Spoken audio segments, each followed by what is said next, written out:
Strategy হয়ে আসছে।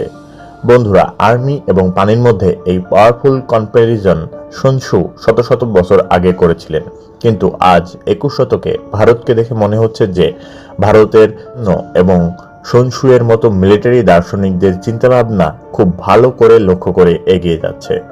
অনেক ডিফেন্স এক্সপার্ট এটা বলে থাকেন যে আগামীতে যে কোনো যুদ্ধ কিন্তু পানির জন্যই হবে, এবং ভারতকে দেখে এটা মনে হচ্ছে যে এই যুদ্ধের জন্য প্রস্তুতি সে নিচ্ছে।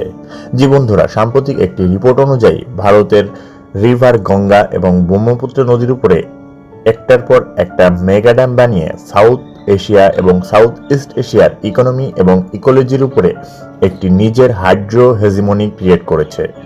অনেকে এটাকে হাইড্রো উইপেন্সেরও নাম দিয়ে থাকেন। আজকের এই ভিডিওতে আমরা ভারতের এই হাইড্রো উইপেন্স স্ট্র্যাটেজিকে ডিকোড করার চেষ্টা করব, কিন্তু তার আগে আপনাদের চ্যানেল বাংলাদেশ ডিফেন্স নিউজ বিডিএনকে দয়া করে সাবস্ক্রাইব